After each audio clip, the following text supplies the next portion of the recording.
You are listening to Live the Dream Media, exclusively on the Live the Dream Media Network.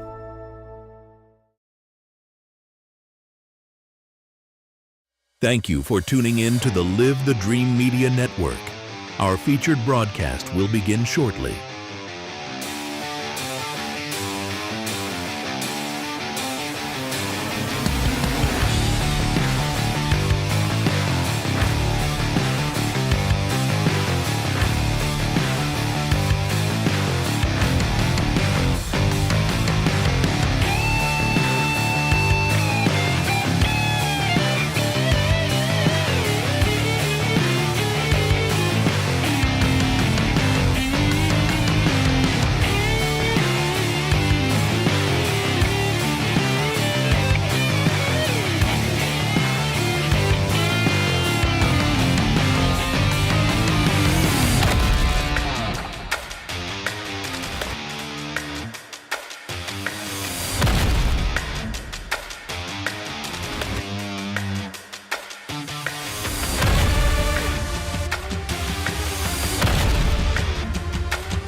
You've got a voice, but are you ready for a global audience? Don't just settle for standard studio rental. At Live the Dream Media, we amplify your voice by broadcasting your podcast completely live on our exclusive online radio network. Whether they're down the street or across the world, your listeners can lock in live on YouTube, Meta, and the Live the Dream Media app. Why choose live? Because real-time connection builds a loyal community, extends your reach further than ever, and turns a simple recording into a massive digital event. Stop waiting on the edit. Go live, build your crowd, and live the dream with Live the Dream Media today. Radio evolves more as the years progress, and it is only becoming better. Introducing the Live the Dream Media app. Catch your favorite music 24/7 and tune into live podcasts, or catch up on your own time with our on-demand library. No matter where you travel in the world, you can be anywhere on the planet and stay connected. Download the Live the Dream Media app for free today on the Apple App Store and Google Play, and experience radio reimagined. Ready to go live? Take your show to the next level and host your podcast at the Live the Dream Media Professional Studio. From our fully equipped space, you can seamlessly connect with your audience and live stream in real time straight to YouTube, Twitch, Facebook, and more. We handle the technical side so you can focus entirely on your content. When you book with us, you get access to top-tier microphones, premium production gear, and full support from our professional audio engineers, all with flexible booking times designed to fit your schedule. Go live with our studio team today. Visit ltdmedia.net or call 520-373-2059 to book your session and live your dream live on air. Here at Live the Dream Media. Think the music is the only thing rocking this station? Think again. We are bringing you the absolute best in live broadcasting all week long. Turn your dials to the Live the Dream Media Network for our powerhouse lineup of live podcasts airing Monday through Friday. Start your mornings right. Wake up every single Monday through Friday morning from 6 a.m. to 9 a.m. with Wake Up Live, hosted by Christopher D. Simone. Stick around Mondays at 9 a.m. for the Marana and Oro Valley Experience with David Samorano and Clint Peak. Then tap into your local community with Southwest Flavor with Ron Arenas at 9 a.m. And don't miss Sobriety, Spirituality, and Sales with Mike Curry every Tuesday morning at 10 a.m. Get informed at 9 a.m. with Inside Track, hosted by Bruce Ash and Eb Wilkinson. On Thursdays at 10 a.m., we are talking sports with Ron Arenas and Will Pena. Catch former NBA star player Bob Elliott on The Bob Elliott Show every Friday morning at 9 a.m. for 30 minutes of incredible conversations with amazing guests. Lastly, keep an eye out for The Clint Peak Show, popping up at various times to share the stories of amazing people's lives. No matter the day, your story is worth telling, and we are bringing those stories to you live. Tune in to our live podcasts right here on the Live the Dream Media Network. Don't miss a single minute.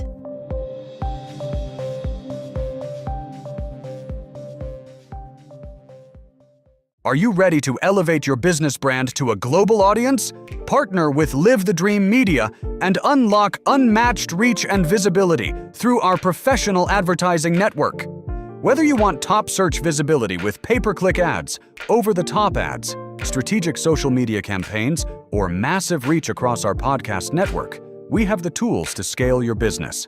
We target major digital, audio, and TV platforms, connecting you directly to local and national listeners, as well as major streaming television networks like Hulu, Peacock, ABC, and much more, and even our online radio. Take control of your growth and start advertising now with a team that delivers real campaign performance. Visit ltdmedia.net or email contact@ltdmedia.net today to partner with our team and start living the dream.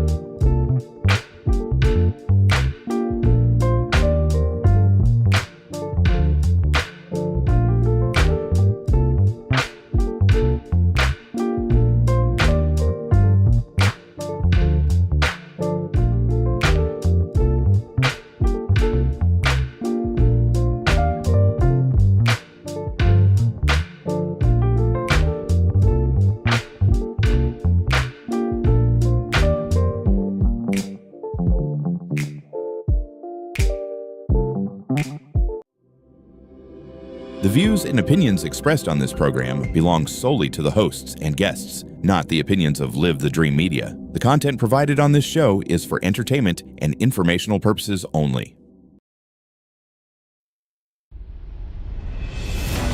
The Live the Dream Media Network is proud to host an Arizona legend. His remarkable journey spans college and pro basketball, business excellence, and community leadership at the highest level. Get ready for insightful conversations, expert analysis, and a unique perspective that only one man can deliver. This is the Bob Elliott Show, exclusively on the Live the Dream Media Network.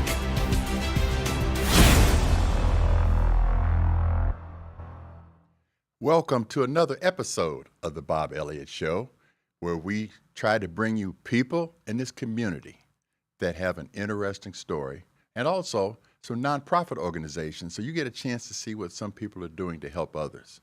I guarantee you that today's guest, you're going to love this story. So I want you to keep two things in mind as we go through her life. It's like taking a DVD, we're going to fast forward to the ending. PhD, Johns Hopkins. Fellowship, MacArthur grant, which is called a Genius Grant. So keep those in mind. Welcome to the Bird's Nest, Dr. Brackette F. Williams. Thank you. Brackette, welcome to the show. Thank you for having me here. I'm looking forward to this more than people know. This is really interesting. It's new. It's new. It's new, yeah. So one of the things that I think makes your story interesting is, let's go back. Okay. To where you were born, where you were raised, and I want to get into some of the work that you were doing in Sahuarita as a kid, okay? Go ahead. Well, As they will say about a lot of Arizonans, you scratch in Arizona and you find a Texan. So that's the birth part of it. My birth is registered in Texas.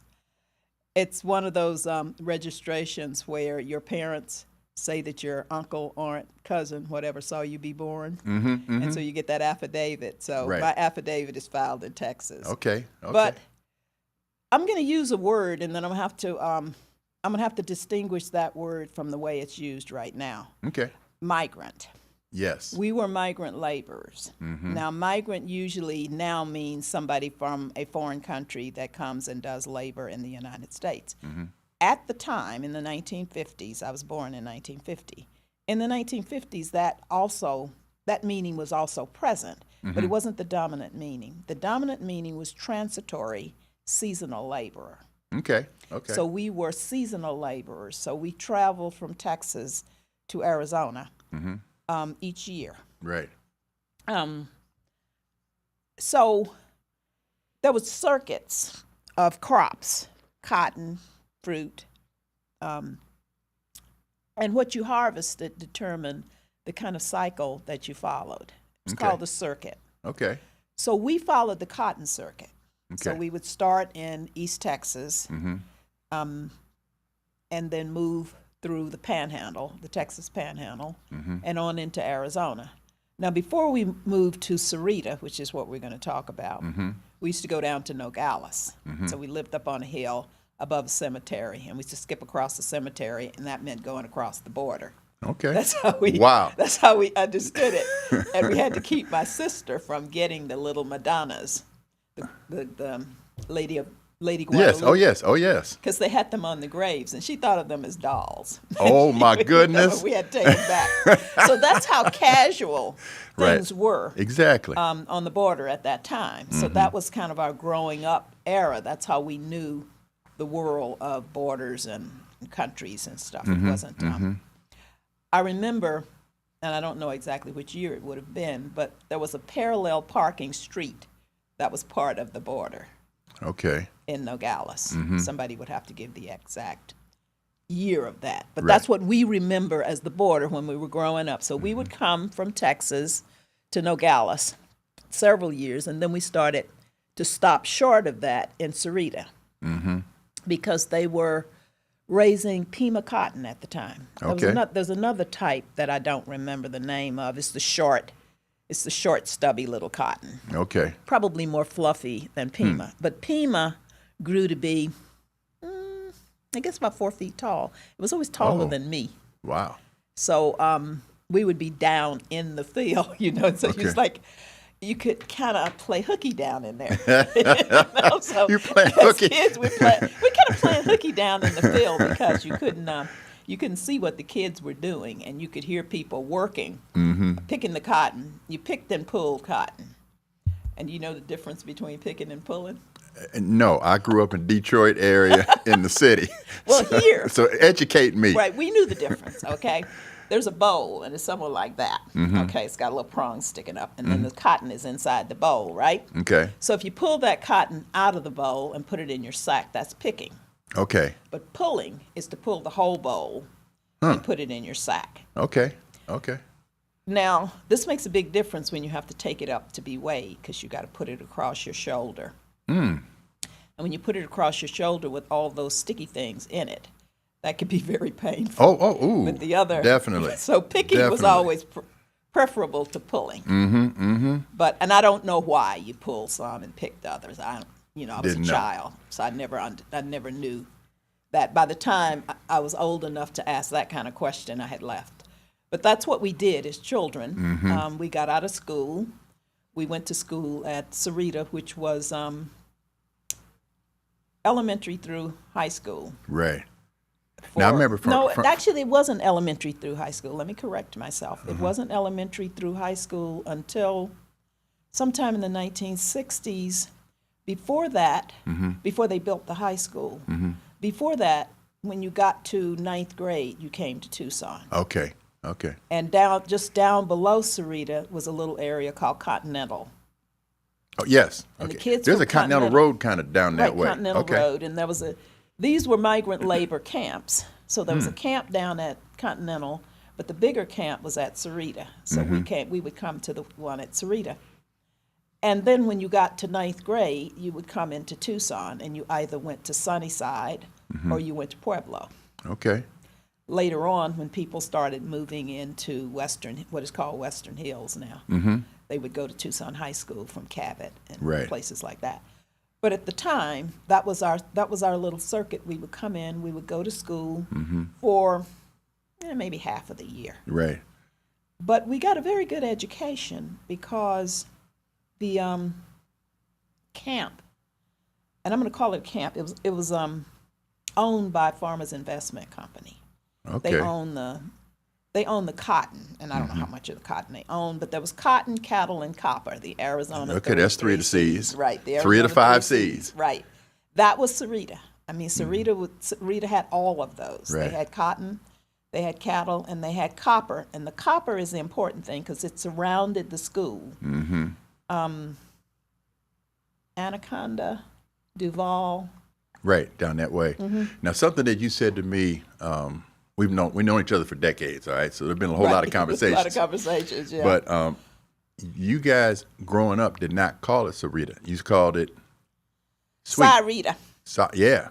We called it Sarita, although we knew you could say Sawarita and you could say all of the fancy ways of pronouncing. But yeah, we just said Sarita. Amazing. And it was the place there now. There are ways in which I think history breaks. And so, yes, some of us that lived there then still live there now. You have relatives and friends that still live in the area. But it's just not the Sarita that we grew up in. Sometimes things change so much that they're not the same place. They're in the same spot, but they're not the same place. Well, you felt that you got a good education.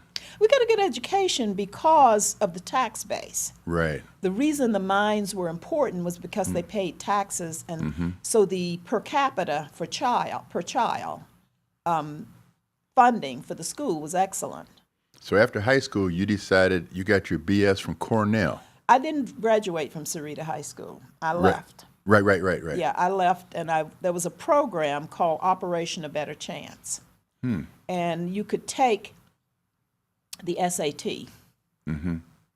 It was the SAT, it wasn't the ACT. You could take the SAT, and if you got a certain score, you could get a scholarship through this program. Okay. And the program sent you to either a public school or a private school, one of the top 10 public schools or a private school with the scholarship money that you got from Operation ABC. I went to a public school in Northfield, Minnesota, and that is where I graduated from. But the reason I did that wasn't because of the quality of education. At Sarita, we were migrants, so we weren't there all year round. We were at very different levels, but it was very individualized. I mean, the two programs that I remember the most from elementary school, and I'm smiling because I remember them fondly. Maybe some other people don't. Right. But it was called TMAC, TEMAC, and I don't know what the T, the M, the A, and the C stand for. Right. But it was individualized programming. You got a nice little leather binder that had all your lessons in it, and you worked your way through a TMAC binder. Okay. So when you left school and you came back the next year, you started in your binder, wherever you left off at. The other was SRA, which was the reading program. Okay. And I don't know if you know that program. It had different colored cards. So you worked your way from one color card all the way through a set of colors. And each color became more difficult. Okay. So you had to read the story on the front and then answer the questions on the back. And I think when you got up to like 80% correct, you could go on to the next card or something of that sort. So it was very individualized. Okay.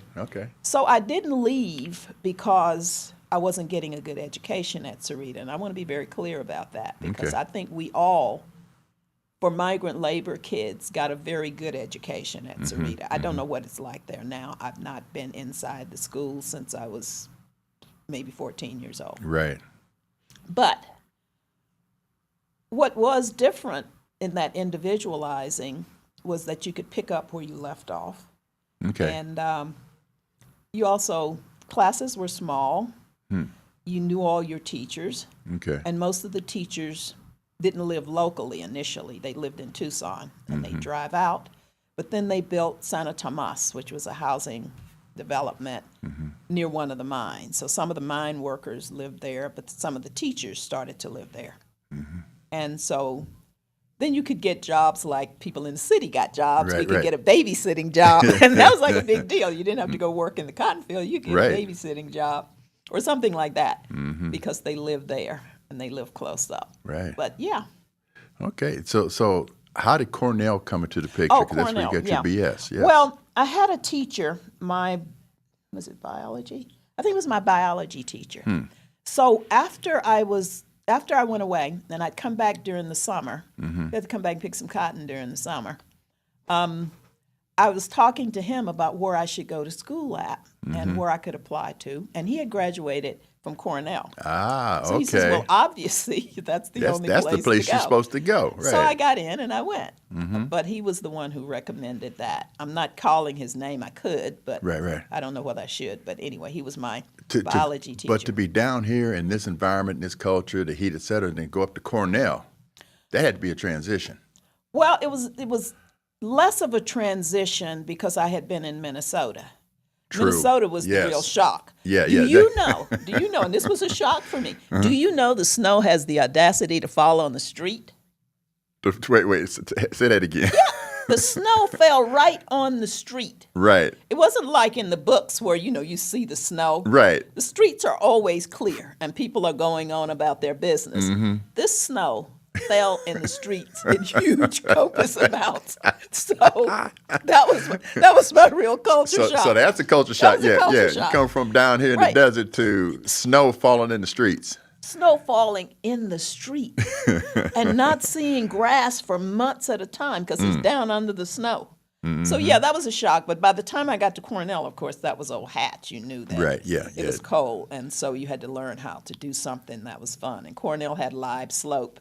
And at the end of the school year, there were almost no trays left in the cafeteria because you had to get a lunch tray, as your sled to go down wide slopes. I'm sitting there thinking, okay, what's the connection to the trays in the cafeteria? You see, so culture matters.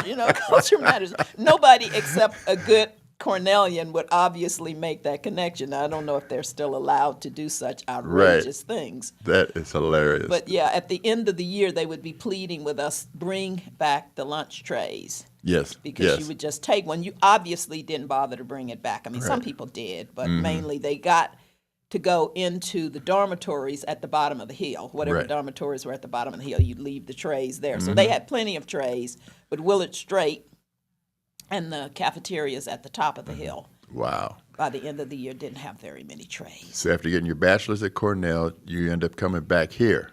I came back here, and I worked as a juvenile probation officer. That was my first real job for Pima County. Okay. And I worked the South Park area. Oh, okay. Yes. Yeah. And that was... Well, South Park and Western Hills, so I had people in both areas. But I left that job because of a very, very tragic event that occurred.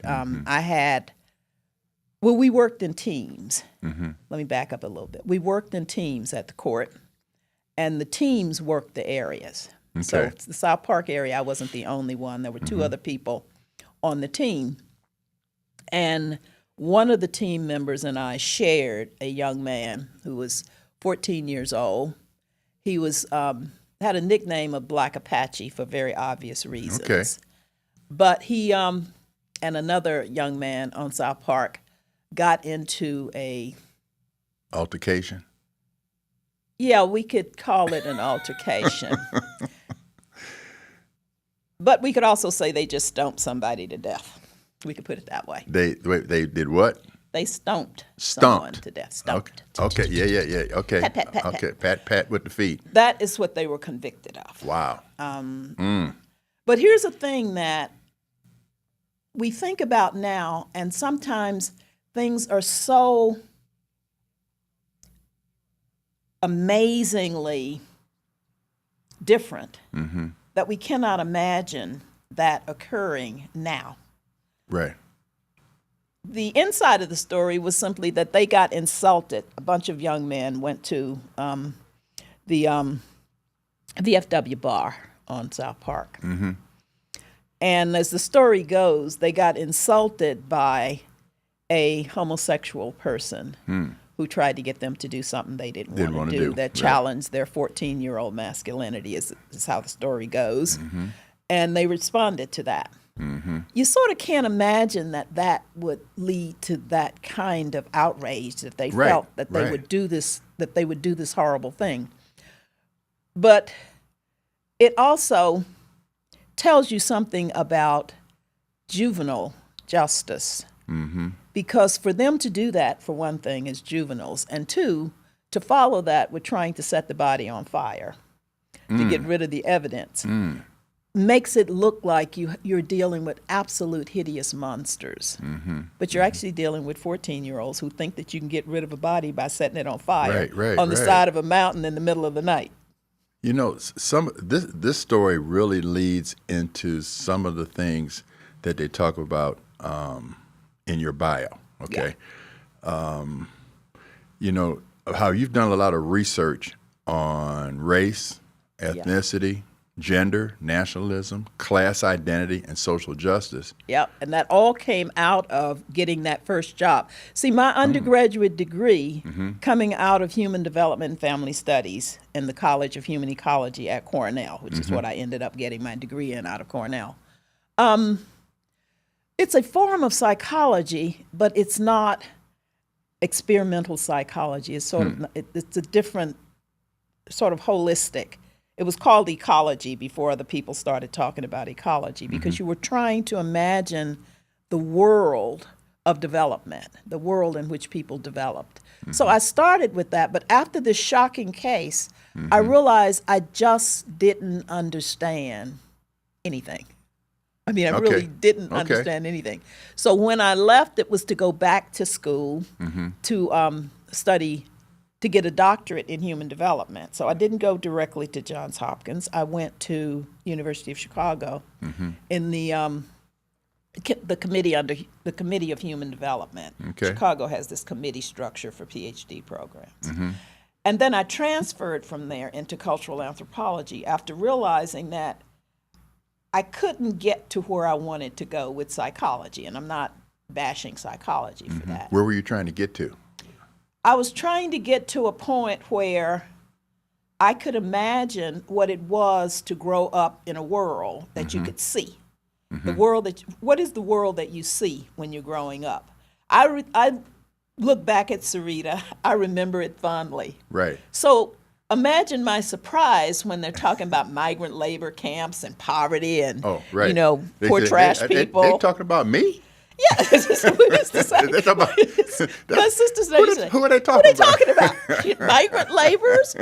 We come here and work each year, but is that us? Right. And they would say things like that, and you know, they would offer you clothes and stuff as migrant laborers, and that just wasn't our identity. Right. That was what we did. It wasn't who we were.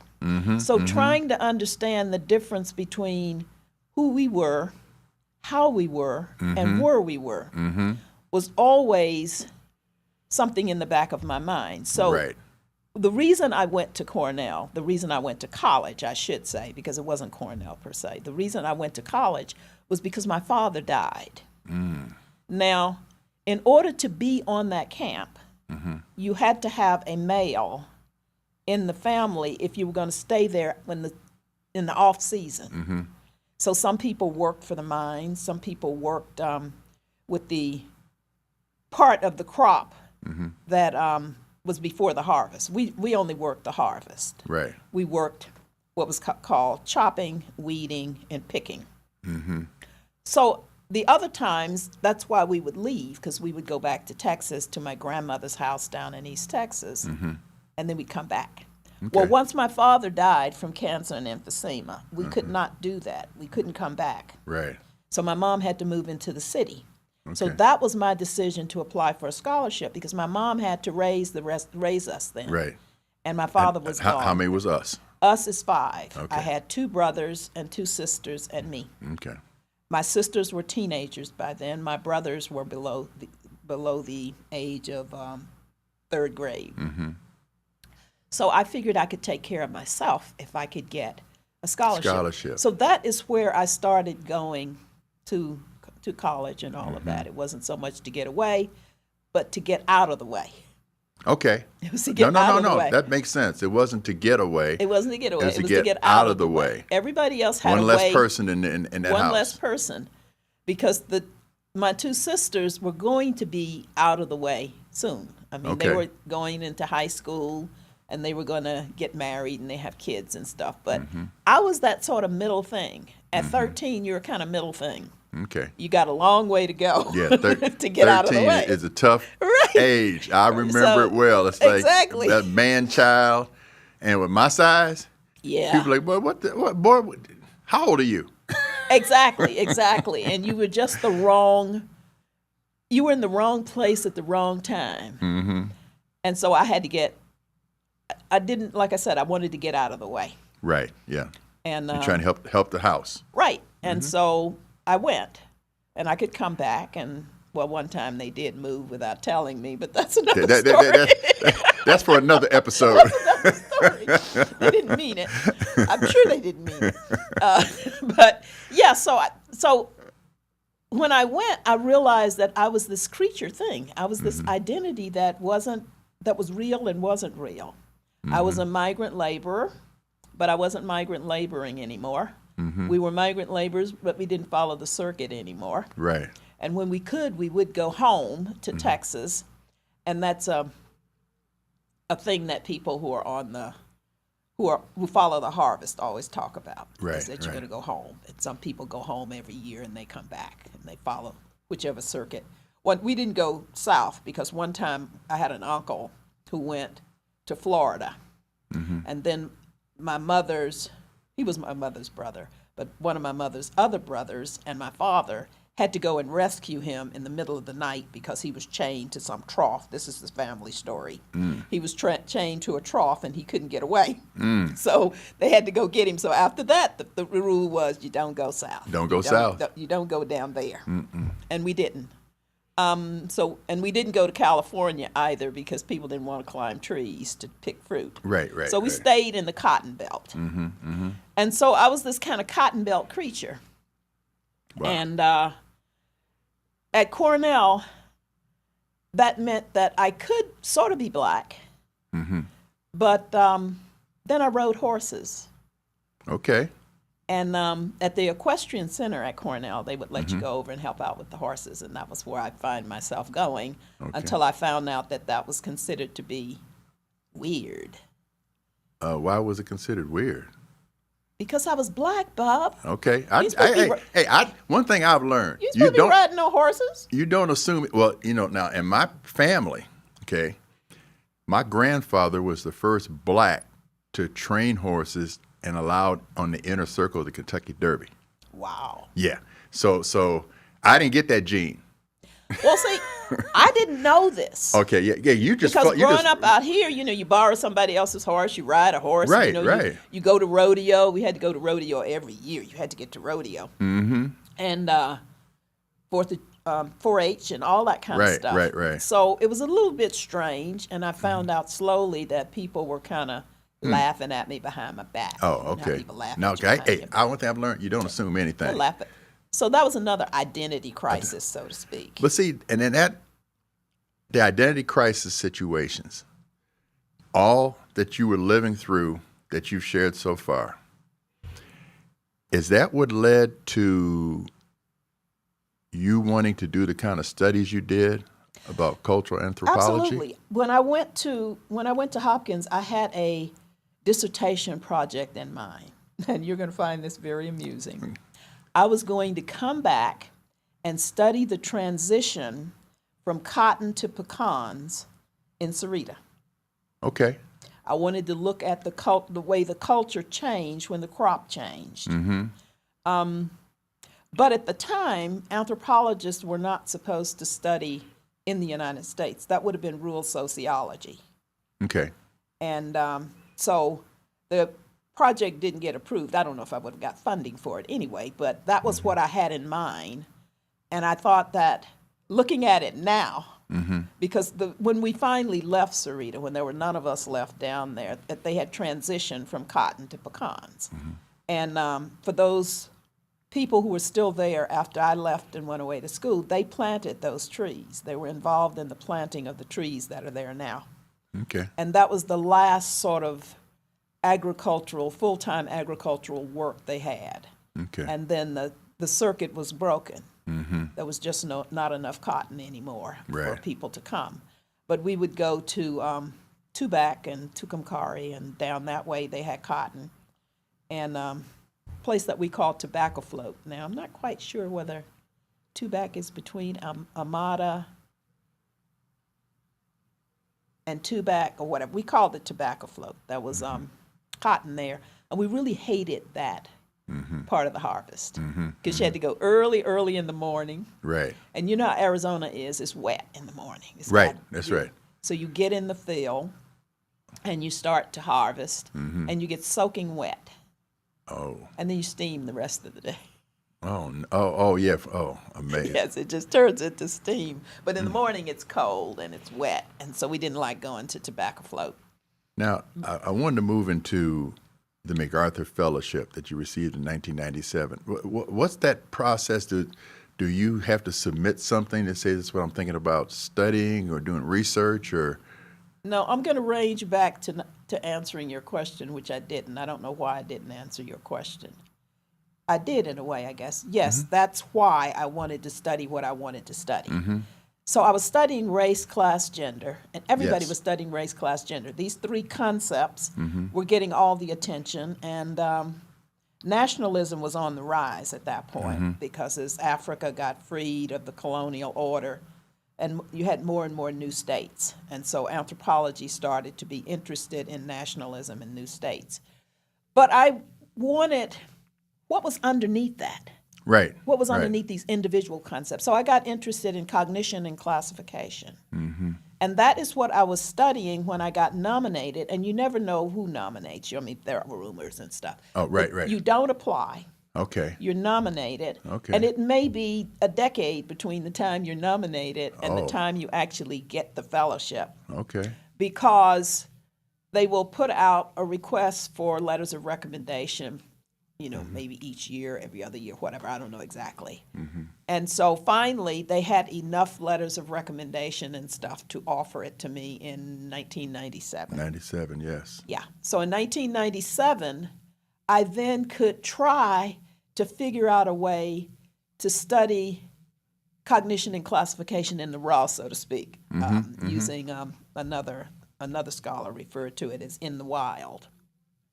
And but I had to find something other than race, class, and gender, or rather I wanted something other than race, class, gender, and nationalism. That had taken me to Guyana, and the first book that I wrote from my dissertation was called Stains on My Name, War in My Veins, and that was the struggle over the production of culture in a post-colonial society that was partly South Asian, people from India, Madrasi and Hindu, and people from Africa. And so they were trying to make a single culture under the nationalist ideology of one people, one culture, one nation, all that kind of mottos. All of these nation states had a motto of that sort. Ours is E pluribus unum. Right. Out of many, one. So I didn't want to just do another project on that. I wanted to do classification, but you've got to have a subject. Right. You got to have a field site. Okay. And I wanted the field site to be in the United States. So I read medical systems, too big, too unwieldy, too many points of privacy. And for a field worker, you've got to go to the field. You got to have access to the field. I thought that I won't be able to do a fair job because I won't be able to get into enough sites. And then I thought, law. And Again, a big, huge, unwieldy system. What are you going to do? I thought juvenile law, because that's the experience I'd had before, looking at the classificatory difference between juvenile and adult. So I toyed around with that for a while, read on it for about 6 months, and then the more I read on it, the more I thought, no, it's the life and death issue. It's when classification tells you whether you're worthy of life or not, because that's at the bottom of race, it's at the bottom of gender, it's at the bottom of all of these concepts that become problematic. The point at which they become problematic is when they classify you into a category and then stigmatize that category to the point that somehow it is not fully alive. So for that, I chose capital punishment. Right. But I needed a containable system. That seemed containable initially because not every state had capital punishment. So that was a first cut. There were certain number of field sites. Each state represented a field site with lots of cities and lots of places and lots of death chambers. But it was at least containable. But then I thought, what if I looked at the schemes themselves? Coming out of the first decision that said that the death penalty was capricious and arbitrary, they developed these schemes, classification schemes, that was to tell you how to identify a case that was worthy of being death charged, as opposed to capital in general, which was to say that this is the worst of the worst but not worthy of death. So I decided to make the project about how do you get from that? How do you get from this is the worst that you can do to the worst of the worst that you can do? And therefore you are not worthy of living. And so that's what I ended up doing. I used my MacArthur Fellowship to spend 3 years in the field, going from state to state in executions and execution rallies and anti-execution rallies, by asking people, what is it? First asking, what is it that provokes moral outrage? What increases the intensity of moral outrage? What increases the combination of moral outrage and its intensity to the point that you sort out the death worthy from the non-death worthy? So I spent the first 2 years just asking, what morally provokes us? What is public moral outrage? How do you classify it? And of course, it circled right back to race, class, gender. Because the death penalty is a masculine penalty. If you get a woman, and that's a big story. But basically, people don't get upset by the fact that, 85% male. But when you look at it, the classification doesn't begin with the act that you commit. It begins with the classification of the very mundane things, things like high noon. Kill somebody at high noon. However you kill them, the method, the style of the killing, all that matters. But it's intensified by the fact that you had the audacity to do it in broad daylight at high noon. Or at midnight. So what's the classificatory relationship, I asked for another year, between midnight and high noon? What's the moral valence that is being expressed by midnight versus high noon? And then you get a case where somebody kills another person on the steps of a courthouse at high noon. Visualize that one. As they say now, sit with that for a while. Sit with that for a little while. Sit with that for a little while. Because it's not only space and time, it's sacralized time. It's sacralized space. And the site. So then I start thinking, okay, you kill somebody in their bedroom in the middle of the day, at night. What is it that is being expressed? And so I started looking at the concept of vulnerability as a cover concept. All these other concepts are sliding in under vulnerability. If you kill somebody in their kitchen at breakfast time, they're vulnerable. When we're sitting down, we just want to grab a cup of coffee, eat an egg. We're not. But And so that's what I ended up doing. So this whole thing came all the way back around to how do we dehumanize to the point that we get humanity out of the dehumanization. Right. Yeah. So we run out of time, but I do want to talk about your book. You got a book out. Right, I do. Tell everybody about your book. Can I show it? Yeah, definitely. Show and tell. Show and tell. Okay. Yeah, definitely show your book. Okay. This is a big chunk of book. There we go. Pretty Black's Hole, which is set in Arizona partly, in Tennessee partly, in Texas partly, because it also is among people that followed that circuit. Okay. And so it opens up with a fictive place called Arrowhead up above Eloy there someplace, out in the middle of a field. And it's called Pretty Black's Hole, not for vulgarity, but because they used to store seeds in these round cylindrical things in the middle of the field. And so she had made a home out of one of those holes, and the story moves from there. Now, how can people obtain the book? They can get it on Amazon. It's published by Book Baby, or they can email me at revealphotography2883@gmail.com. Okay, show the book again so they can see it. It's Brackette. There it is. It's a long read. It is a long read. It's Brackette F. Williams, Pretty Black's Hole. It's got a description on the back, and it's a long read. It's got 5 parts, and I'm working now on trying to see if I can turn it into a television script. Oh, okay. I'm trying to teach myself screenwriting. Oh, well, Probably isn't gonna work, but. Knowing you as I do, I don't put anything past you to get anything done, Brackette, okay? Thank you for the plug, and thank you for the conversation. Yes, indeed. Yes, I haven't thought about a lot of these connections, but yeah, that's... So, the book, by the way, on the death penalty did not come out. Okay. It may come out, I may self-publish it. Okay. But it's important to say why. It didn't because people could not disconnect what I consider to be the critical issue, which is classification. Right. From the death penalty.